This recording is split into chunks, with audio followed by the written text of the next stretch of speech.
সঙ্গে সঙ্গে আয়াত নাযিল হয়ে গেল, শাহিদাল্লাহু আন্নাহু লা ইলাহা ইল্লাহু। হে রাসূল, আপনি বলেন আল্লাহ ছাড়া কোনো মাবুদ নাই। আছে কোনো মাবুদ? অনেকে মনে মনে ভাবে এই দুনিয়াটা এমনি এমনি হয়ে গেছে, দুনিয়ার মধ্যে যা কিছু আছে প্রাকৃতিক, দুনিয়ার কোনো স্রষ্টা নাই। যারা এই কথা বলে তাদের নাম হইল নাস্তিক। আছে না নাই? নাস্তিকরা বলে আল্লাহ বলতে কিছু নাই। ইমাম আজম আবু হানিফা রহমতুল্লাহি আলাইহির জামানায় আজ থেকে 1350 বছর আগে এক নাস্তিক ছিল। সে বলতেছে আল্লাহ বলতে কিছু নাই, আল্লাহ বলতে আমি কিছু মানি না। সকল মানুষদেরকে নাস্তিক বানানো শুরু করলো। হঠাৎ করে ইমাম আজম আবু হানিফা রহমতুল্লাহি আলাইহির সঙ্গে দেখা হয়ে গেল। কি ব্যাপার, আপনি মানুষকে কিসের দাওয়াত দেন? বলে আমি বিশ্বাস করি না আল্লাহ নামের কেউ আছে। আপনার সঙ্গে বহস হবে কোন দিন? সুবহানাল্লাযী আসরা বিআবদিহি লাইলাম মিনাল মসজিদিল হারামি ইলাল মসজিদিল أقصى الذي باركنا حوله لنريه من آياتنا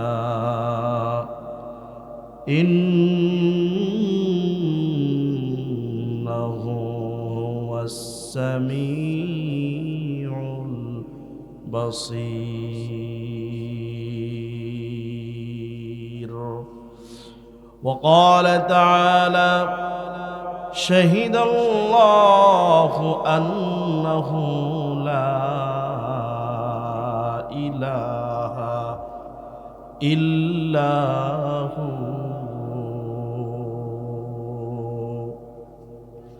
وقال النبي صلى الله عليه وسلم وقال النبي صلى الله عليه وسلم اللهم بارك لنا في رجب وشعبان وبلغنا رمضان أو كما قال عليه الصلاة والسلام. اللهم صل على محمد وعلى آل محمد كما صليت على إبراهيم وعلى آل إبراهيم إنك حميد مجيد. اللهم بارك على محمد وعلى آل محمد كما باركت على إبراهيم وعلى آل إبراهيم إنك حميد مجيد. الحمد لله رب العالمين. দারুল উলুম মুহাম্মদিয়া মাদ্রাসা কর্তৃক আয়োজিত ছাত্রদের হাফেজ ছাত্রদের পাগড়ি প্রদান উপলক্ষে আজকের এই মাহফিলে আল্লাহ পাক রব্বুল আলামিন আমাদের সকলকে যারা এসেছি আসার তৌফিক দান করেছেন, যারা দূর থেকে আওয়াজ শুনছি শোনার তৌফিক দান করেছেন, বলার সুযোগ আল্লাহ তাআলা করে দিয়েছেন। এজন্য সকলেই শুকরিয়া দান করছি আলহামদুলিল্লাহ। আমরা শুকরিয়া করি আর না করি, আমরা তাসবিহ পড়ি আর না পড়ি, আমাদেরকে ছাড়া আল্লাহ পাকের সমস্ত সৃষ্টি, সমস্ত প্রাণী আল্লাহ পাকের 24 ঘন্টা প্রশংসা করতে থাকে। জোরে বলেন সুবহানাল্লাহ। ইমাম গাজালি রহমতুল্লাহি আলাইহি তার কিতাবে লেখেন যে হিন্দু আর মুসলমান দুই ছেলে রাস্তা দিয়ে যাচ্ছে, হঠাৎ করে দেখে একটি পাখি ডাকতেছে। তো হিন্দু ছেলে বলছে, পাখি কি বলে তুমি কি বলতে পারো? মুসলমান বলছে, আমি বলতে পারি। কি বলে? তো বলে, বলো দেখি পাখি কি বলতেছে। মুসলমান বলছে, পাখি বলছে আল্লাহ রাসূল খোদা। কি বলছে বলে? আল্লাহ রাসূল খোদা।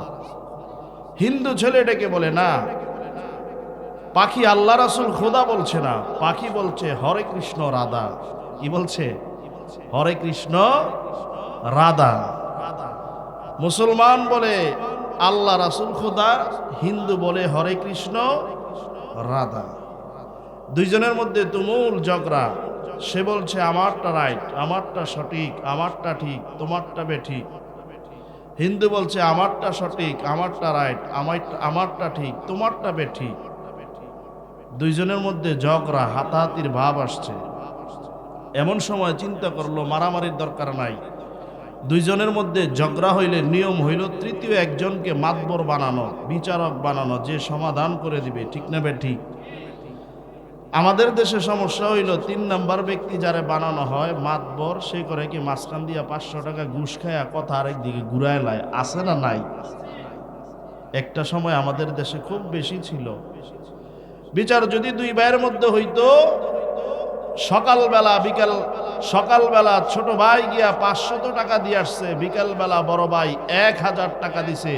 পরের দিন মাতবর সাহেব 1000 টাকা খায়া সত্য কথাটা ভুইলা 500 টাকা ভুইলা 1000 টাকার ঠেলায় বিচারের মধ্যে মিথ্যা বইলা ছোট ভাইকে জুলুম করে, বড় ভাইকে জুলুম করে।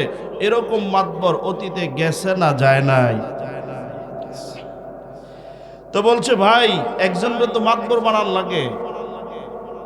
বলে ঠিক আছে, ওই যে একজন লোক আসতেছে, তারে আমরা মাতবর বানাবো।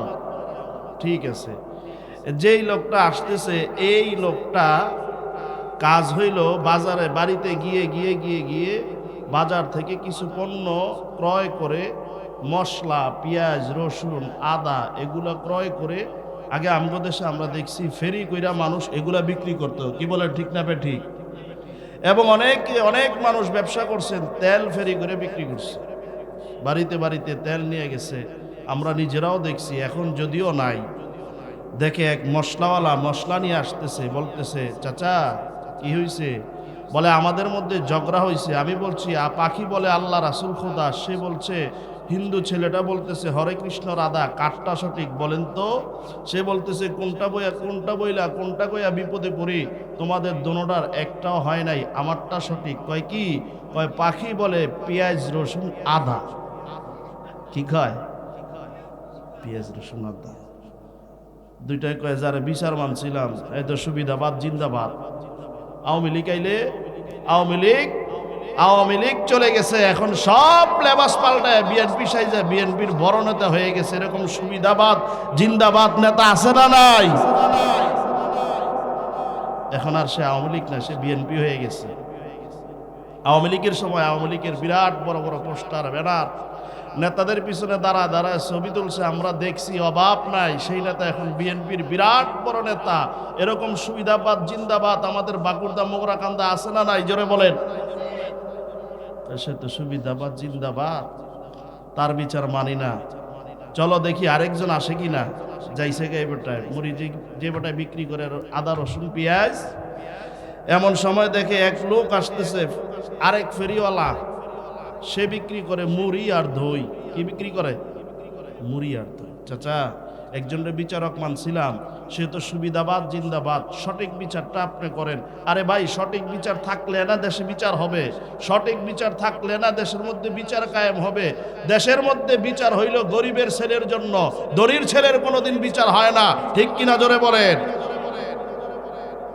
চাচা আমগো এই অবস্থা। আমি বলছি আল্লাহ রাসূল খোদা, সে বলছে হরে কৃষ্ণ রাধা, কোনটা সঠিক? তারও আগের জনের যে অবস্থা, একই অবস্থা। সে বলে না, তোমাদের কারোরটাই হয় নাই, আমি যেটা বলবো সেটা সঠিক। বলে কোনটা সঠিক? পাখি বলে দই মুড়ি সাদা। দই মুড়ি সাদা। মুসলমান কয় এনে কাম হইতো না, চলো মোল্লার কাছে যাই, মৌলবীর কাছে যাই। সমাজের মধ্যে দেখে আর চলে না, এবার বউ তালাক দিয়া কার কাছে দৌড়ায়? মোল্লার কাছে। চলো হুজুরে সমাধান দিব। নামাজের পেছ লাগছে, চলো হুজুরে সমাধান দিব। সব জায়গায় হুজুর বুঝে না। এই মাসালার ক্ষেত্রে, আজানের ক্ষেত্রে, নামাজের ক্ষেত্রে সব জায়গায় হুজুর বুঝে, এই রাজনীতির ক্ষেত্রে হুজুর বুঝে না। হুজুর যদি রাজনীতি করে, কয় হুজুর কি রাজনীতি বুঝে নাকি? আমরাও বলি হুজুররা তোমরা যে পেট নীতি আর দুর্নীতির রাজনীতি করো, এই রাজনীতি হুজুরদের বুঝার দরকার নাই, ঠিক কিনা বলেন? চলো হুজুরের কাছে যাই। ইমাম গাজ্জালির কাছে গেছে, হুজুর এই অবস্থা। এই হিন্দু ছেলে বলছে হরে কৃষ্ণ রাধা, আমি বলছি আল্লাহ রাসূল খোদা। আসলে পাখিটা বলে কি হুজুর, বলেন না একটু। হুজুর বলছে আমি আমার মন গড়া বলবো না, আমি কোরআন থেকে বলছি ইউসাব্বিহু লিল্লাহি মা ফিস সামাওয়াতি ওয়া মা ফিল আরদ। আসমান আর জমিনের মধ্যে যা কিছু আছে সব কিছু 24 ঘন্টা আল্লাহর তাসবিহ পড়তে থাকে। জোরে বলেন সুবহানাল্লাহ। লাহুল মুলকু ওয়া লাহুল হামদ। সমস্ত প্রশংসা আল্লাহর জন্য। ওয়া হুয়া আলা কুল্লি শাইইন কাদির। সমস্ত ক্ষমতার মালিক। জোরে বলেন কে? আল্লাহ। আমরা আবার অনেকে মনে করি যেই দল ক্ষমতায় আসবে বা অমুক নেতায় সমস্ত ক্ষমতার মালিক, নাইরে আমারে পুলিশ দিয়া ধরাই দিব, জেলে দিতে পারে। যিনি নেতা হইছেন, এমপি হইবেন, হইছেন মন্ত্রী, হইছেন, হবেন সামনে, তারে এমপি, মন্ত্রী, মেম্বার, চেয়ারম্যান, বাদশাহ বানাইছে। জোরে বলেন কে? ওয়া হুয়া আলা কুল্লি শাইইন কাদির। আমরা প্রশংসা না করলেও আল্লাহর প্রশংসা করার মতো আল্লাহর সৃষ্টি আছে না নাই? আমরা তাসবিহ না পড়লেও আল্লাহর তাসবিহ পড়ার মতো আমাদের মতো মানুষ ছাড়া আরো প্রাণী আছে না নাই?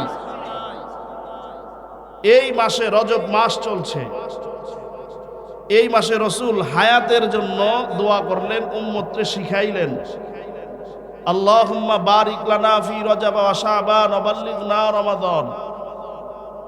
এ উম্মত, রসুল নিজেও বলছেন আয় আল্লাহ আমাকে তুমি কি করো, আল্লাহুম্মা বারিক লানা ফি রজব ওয়া শাবান, শাবান এবং রজবে বরকত দান করো হায়াতের মধ্যে, ওয়া বাল্লিগনা রমাদান এবং রমজানে পৌঁছায় দাও। এই হাদিস থেকে মুহাদ্দিসিনে কেরাম বলেন, রসুলের হাদিস অনুযায়ী যেই ব্যক্তি এই দোয়া করবে আল্লাহ পাক রব্বুল আলামিন কমাস কম দয়া করলে তার কম পক্ষে 3 মাসের হায়াত বাড়ায় দেয়। জোরে কোন সুবহানাল্লাহ। এই মাসে রসুল মেরাজে গেছে, আল্লাহরে দেখছে। সুবহানাল্লাহ কোন। আল্লাহ বলেন আমার রসুল, আমার হাবিব আমার এত কাছ থেকে দেখছে, এত কাছ থেকে দেখছে। আমার রসুল এদিক সেদিক তাকায় নাই, আমার রসুল আমাকে তৃপ্তি সহকারে দেখছে। আমার রসুলের জীবনের মুজিজার মধ্যে সবচেয়ে 2টা বড় মুজিজা। 1 নাম্বার হইল রসুলের মেরাজ, 2 নাম্বার হইল, 1 নাম্বার হলো রসুলের উপরে কোরআন, 2 নাম্বার হলো রসুলের উপরে যে মেরাজ হইছে। এই 2টা রসুলের সমস্ত মুজিজার মধ্যে শ্রেষ্ঠ মুজিজা কোরআন। এমন এক মুজিজা, সমস্ত নবীরা চলে গেছে, নবীদের সব মুজিজা নিয়ে চলে গেছে। মুসা আলাইহিস সালামের মুজিজা ছিল লাঠি ছাড়লে জানি কি হয়ে যেত, সাপ হয়ে যেত গা। মুসা নবী শেষ, সাপও শেষ। ঈসা আলাইহিস সালাম কবরের পাশে গিয়ে বলতেন কুম বিইজনিল্লাহ, মরা মানুষটা আল্লাহর হুকুমে জেতা হয়ে দাঁড়াইতো। সুবহানাল্লাহ পড়ে। ঈসা নবী শেষ, তার মুজিজাও শেষ, আমার রসুল শেষ। রসুলের মুজিজা কোরআন শেষ হয় নাই। কোরআন হলো জিন্দা মুজিজা, কোরআন হলো জিন্দা কোরআন। কোরআন এমন এক জিনিস, কোরআনের রক্ষণাবেক্ষণের দায়িত্ব দুনিয়ার কোনো এমপি, মন্ত্রী, বাদশাহ, রাজার হাতে দেন নাই। কোরআন সংরক্ষণের হেফাজতের দায়িত্ব স্বয়ং, জোরে বলেন কে নিছেন? এটা কেউ পোড়াইতে পারবো না, কেউ নষ্ট করতে পারবো না, বিনষ্ট করতে পারবে না, দুনিয়া থেকে উঠায় দিতে পারবে না। বলবেন হুজুর কাগজের কোরআন তো কতই পড়ে। কাগজের কোরআন পড়া এক জিনিস, দুনিয়া থেকে উঠায় দেওয়া আর এক জিনিস। দুনিয়া থেকে কোরআন উঠায় দেওয়া পৃথিবীর কোনো মানুষের সম্ভব হয় নাই, ভবিষ্যতে সম্ভব হবেও না।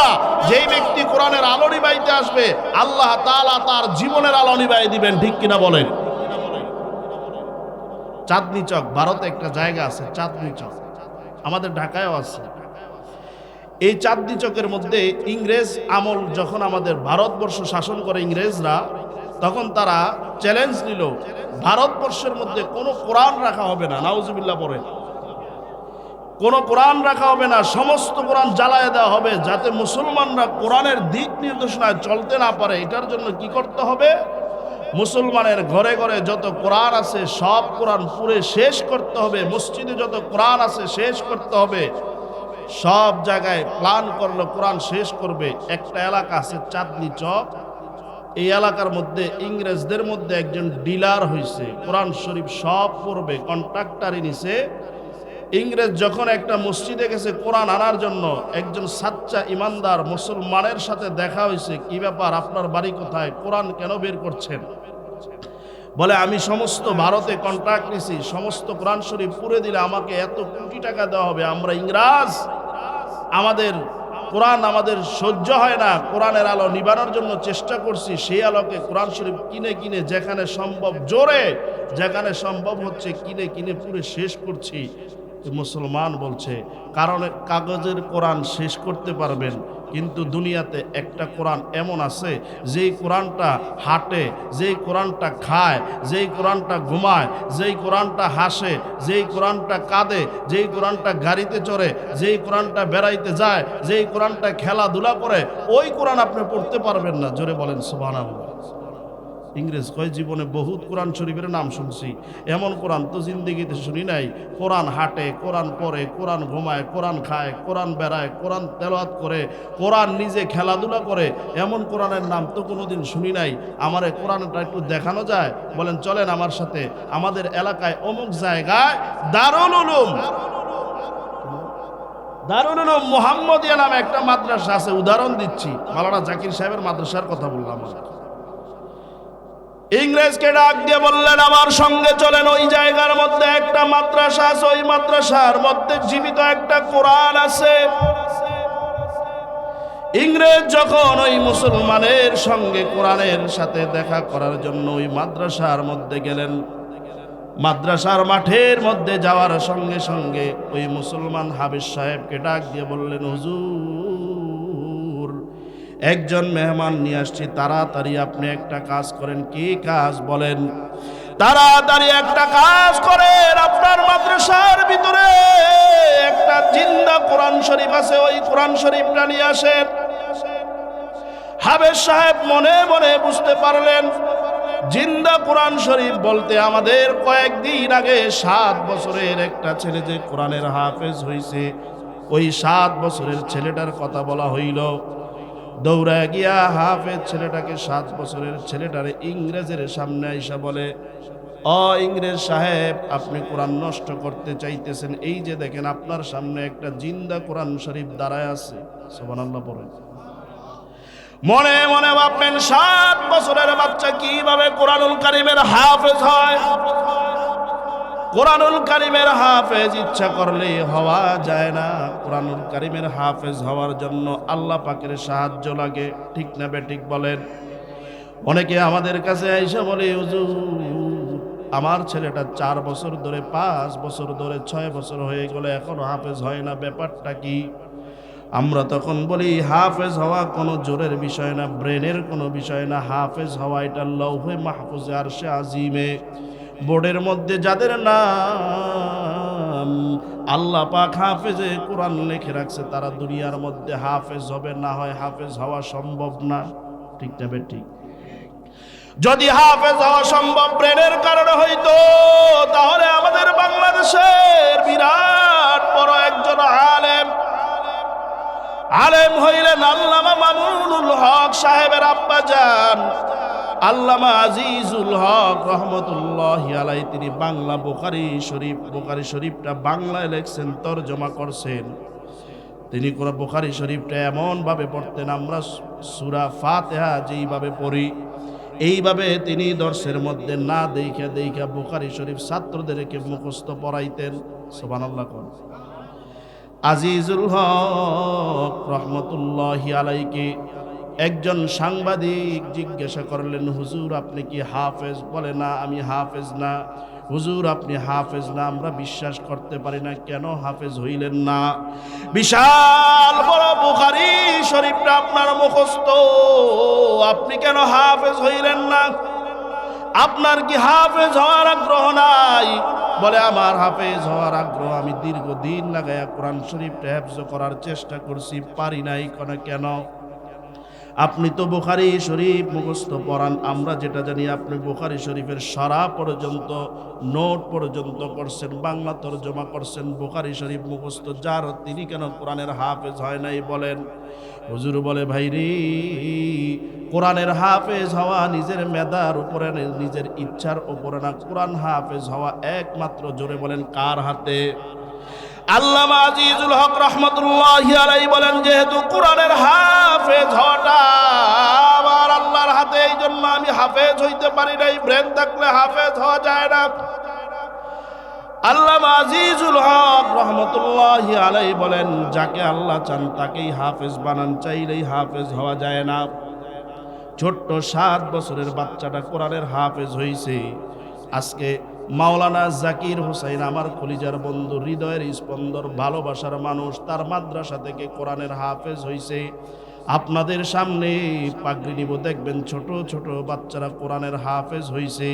সমাজের মধ্যে এমন লোক আছে কোরআনের হাফেজ হওয়া দূরের কথা, সূরা মুখস্থ পারা তো দূরের কথা, কোরআন শরীফ পড়তে পারি না। আছে না নাই? 7 বছরের হাফেজকে যখন আইনা খাড়া করাইল, ইংরেজ বলে এটা কি জীবন্ত কোরআন শরীফ? বলে হ্যাঁ, এটা জীবন্ত কোরআন শরীফ। জীবন্ত কোরআন শরীফকে ডাক দিয়ে বললেন, ও জীবন্ত কোরআন শরীফ, তুমি একটুখানি তেলাওয়াত করে এই ইংরেজকে শোনাও। হাফেজ কোরআন 7 বছরের যুবক, 7 বছরের বাচ্চাটা ইংরেজের সামনে দাঁড়ায়া দাঁড়ায়া আলহামদুলিল্লাহি রাব্বিল আলামিন পড়তে পড়তে একটারে 15 পারা কোরআন শরীফ দাঁড়ায়া শোনায় দিছে। সুবহানাল্লাহ, জোরে কর। ওই ইমানদার মুসলমান ইংরেজের চোখের দিকে তাকায়া দেখে ইংরেজের চোখ বেয়ে বেয়ে ঝর্ণার মতো পানি বের হইতেছে, পানি টপকায় টপকায় পড়তেছে। আল্লাহু আকবার বলেন। এইবার বললেন, কোরআন শরীফ থামায় দেওয়ার পরে 15 পারা শেষ হয়ে যাওয়ার পরে বাচ্চাটা যখন স্টপ হয়ে গেল, এইবার ইংরেজ বলতেছে, না না, জীবিত কোরআন শরীফের হেফজটা শোনানোটা আমারে বন্ধ কইরো না, আরেকটু শোনাও। কিতাবের মধ্যে লেখে, চাঁদনি চক ওই মাদ্রাসার মধ্যে হাফেজে কোরআন 7 বছরের যুবক যখন আবার পড়া শুরু করলো, পড়তে পড়তে পড়তে পড়তে বাকি 15 পারা এক দাঁড়ানো ইংরেজরে এক খতম কোরআন শরীফ হাফেজে কোরআন মুখস্থ শোনায় দিছে। দেওয়ার পর ইংরেজ বলতেছে, ও আল্লাহর বান্দা, সারা জীবন কোরআনুল কারীমের বিরোধিতা করেছি, কোরআনুল কারীমের বিপক্ষে গিয়ে আর নিয়ম নীতি মালা নির্ধারণ করেছি। মুসলমান ডেকে বলছে, ইংরেজ তুমি কোরআন শরীফ জীবন্ত কোরআন থেকে, হাফেজ থেকে কোরআন শরীফ শুনছো, কিন্তু তোমার চোখে পানি হওয়ার কারণ কি? কোন জিনিস তোমার চোখ দিয়া পানি বের করছে? ইংরেজ বলছে, আমার চোখ দিয়ে শুধু পানি নয়, আমার হৃদয়ের মধ্যে রক্তক্ষরণ হচ্ছে। ওই হৃদয়ে রক্তক্ষরণের কারণে আমার চোখ দিয়ে জর জর করে বেয়ে বেয়ে পানি পড়তেছে। সারা জীবন কোরআনুল কারীমের বিরোধিতা করেছি, আজকে হাফেজ কোরআনের তেলাওয়াত শুইনা এই মুহূর্তে সাক্ষী দিলাম, আশহাদু আল্লা ইলাহা ইল্লাল্লাহু ওয়া আশহাদু আন্না মুহাম্মাদান আবদুহু ওয়া রাসূলুহু। 30 পারা কোরআনের হাফেজের তেলাওয়াত শুননা সঙ্গে সঙ্গে ইংরেজ কালিমা পয়রা মুসলমান হয়ে গেছে। এটা রাসূলের জীবন্ত মুআজিজা, ঠিক কিনা বলেন?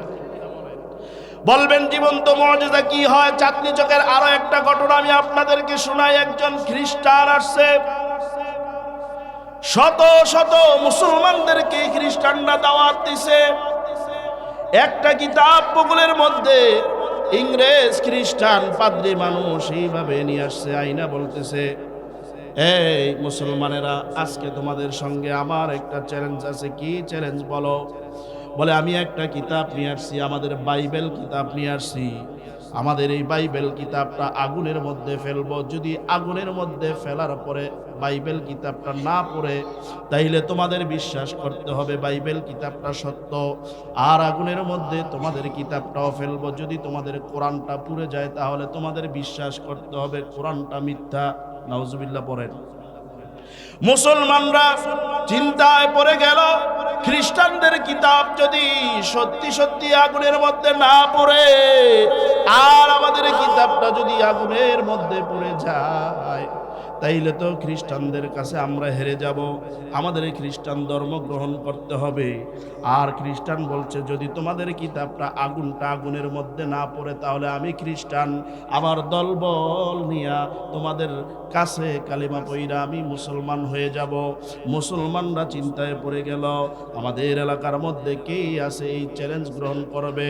খোঁজ কইরা দেখলো, তৎকালীন সময়ে শাইখুল হাদিস আল্লামা আজিজুল হক রহমতুল্লাহি আলাইহি, তৎকালীন আল্লাহর ওলি, আমাদের আজিজুল হক সাহেবের কথা বলি নাই, তৎকালীন আল্লাহর ওলির কাছে দৌড়ে গিয়া বলল, হুজুর খ্রিস্টানরা তাদের বগলের নিচে একটা কিতাব নিয়ে আসছে, ওই কিতাবটার নাম নাকি হইল বাইবেল। সে বলেছে তাদের কিতাবটা নাকি আগুনের মধ্যে ফেলবে, আর আমাদের কিতাব কোরআনুল কারীমটা আগুনের মধ্যে ফেলবে। হুজুর বলে তারপরে সে বলেছে যদি কোরআনটা আগুনের মধ্যে পুড়ে যায়, আমাদের সকলকে খ্রিস্টান ধর্ম গ্রহণ করতে।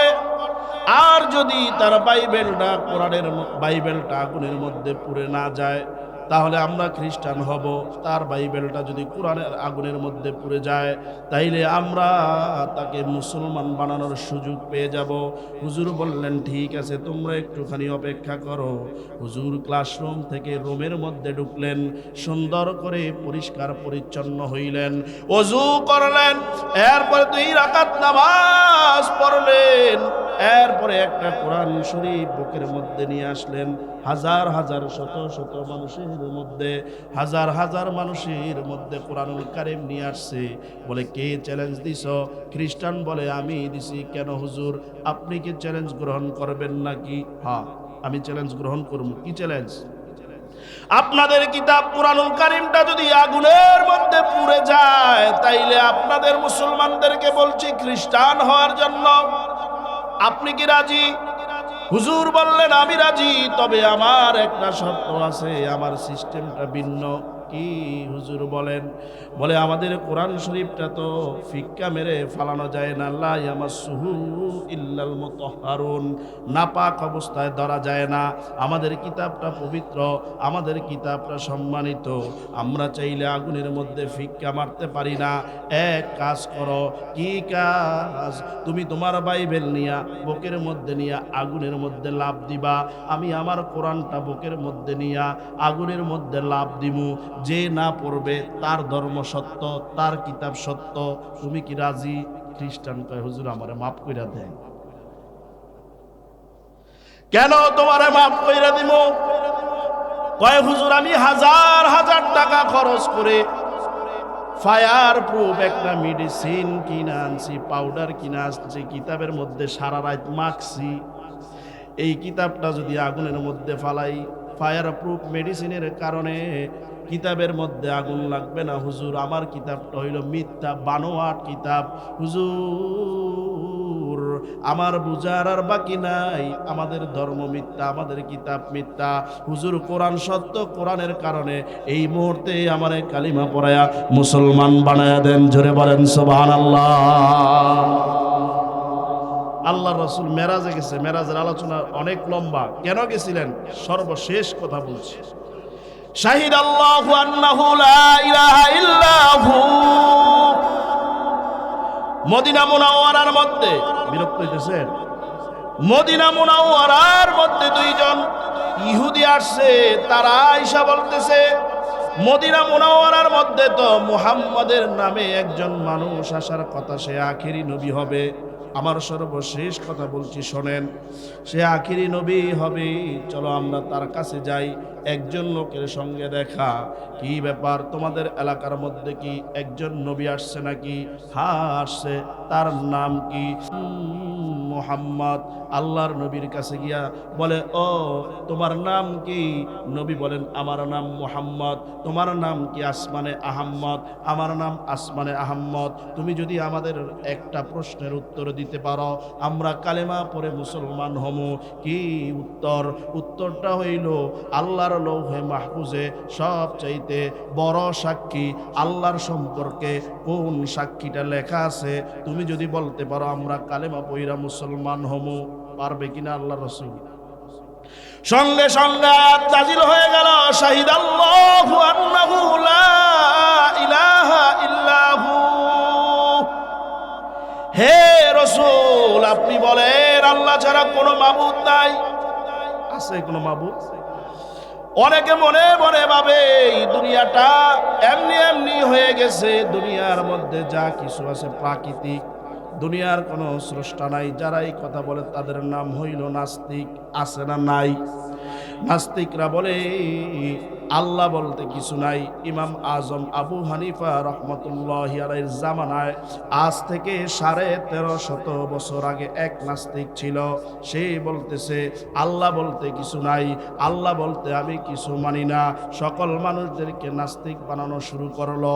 হঠাৎ করে ইমাম আজম আবু হানিফা রহমতুল্লাহি আলাইহির সঙ্গে দেখা হয়ে গেল। কি ব্যাপার, আপনি মানুষকে কিসের দাওয়াত দেন? বলে আমি বিশ্বাস করি না আল্লাহ নামের কেউ আছে। আপনার সঙ্গে বহস হবে কোন দিন? মনে করেন আগামী বৃহস্পতিবার। কোথায় হবে? বাকুরতা স্কুল মাঠে, বিরাট বড় একটা মাঠের মধ্যে। ঠিক আছে, হাজার হাজার মানুষ অপেক্ষা করতে লাগলো। খ্রিস্টান হাজার হাজার খ্রিস্টান নিয়ে আসছে। আল্লাহ নাই এটা সে প্রমাণ করবে, আর ইমামে আজম আবু হানিফা রহমতুল্লাহি আলাইহি প্রমাণ করবে আল্লাহ আছে। আল্লাহ আছে কিনা বলেন? আল্লাহর কোনো শরীক নাই। আল্লাহ থাকার জন্য কোনো প্রমাণ লাগে না, সারা দুনিয়া হলো প্রমাণ। আল্লাহ এক, আল্লাহ নিরাকার, এটার জন্য প্রমাণ লাগে। ইমাম আজম আবু হানিফা রহমতুল্লাহি আলাইহি মনে করেন বসের টাইম ছিল 9টায়। ইমাম আজম আবু হানিফা রহমতুল্লাহি আলাইহি রাত 12টায় আসছে। কি ব্যাপার? সবাই ঘড়ির দিকে তাকায়, সবাই টাইমের প্রতি খেয়াল করে। ওই নাস্তিক ডেকে ডেকে বলতেছে, মোল্লার সঙ্গে আমি কিসের বহস করব? মোল্লার টাইমের কোনো ঠিক নাই। মুসলমানরা বিরক্ত, বৃদ্ধ মানুষ পারবে না। এই খ্রিস্টানের সঙ্গে নাস্তিকের সঙ্গে কেন বসে গেল? নাস্তিক মৃদু মৃদু হাসে, বস করার কোনো প্রয়োজন হইল না। আজকে আমি বস সারা জিতে গেলাম। 3 ঘন্টা যখন পার হয়ে গেল, মাহফিলের প্রধান বক্তা যখন না আসে, দেখবেন শ্রোতারা শুধু এদিক সেদিক তাকাইতে থাকে। ঠিক না বেঠিক? আরে হুজুর আইব কোন সময়? আও জিগায় কি ব্যাপার, আয়নাকে গারগালি পিছনের দিকে। সব মানুষগুলো পিছনের দিকে। কি ব্যাপার, ইমাম আজম আসে না কেন? আসবে মনে হয়। ওই সময় তো আর ফোন ছিল না, ফোন দিয়া বারবার হুজুর কতটুক আছে, তুরাক আছি, আমিন বাজার আছি, গাবতলি আছি, এই তো তেলের পাম্পে, এরকম বলার সুযোগ ছিল না।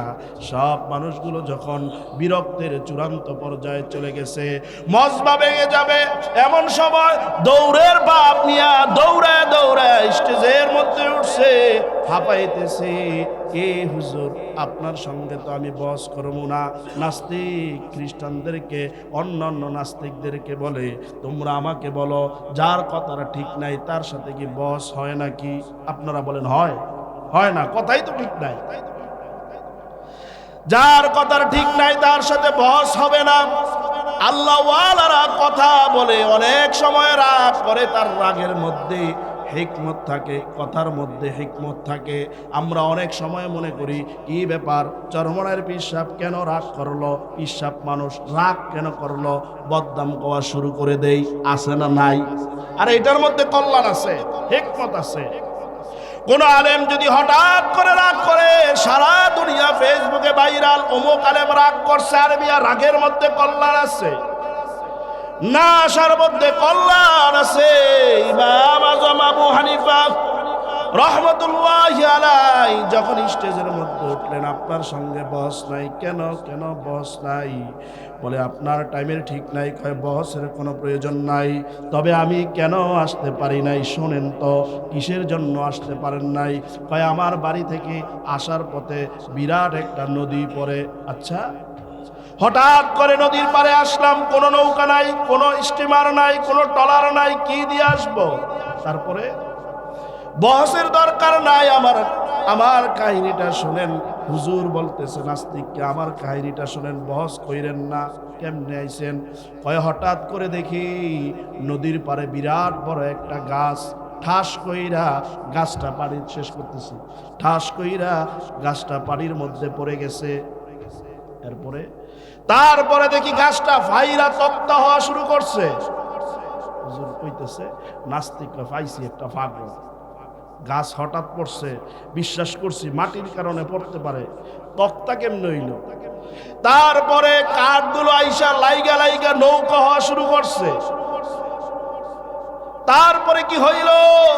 নৌকাটা আমি যেই জায়গার মধ্যে দাঁড়ায় ছিলাম ওই জায়গাটার মধ্যে আইসা বিরছে। কোনো মাঝি নাই, মহল্লা নাই, কিচ্ছু নাই। নৌকাটা নিয়ে আমার এই পার থেকে ওই পার পৌঁছায় দিছে।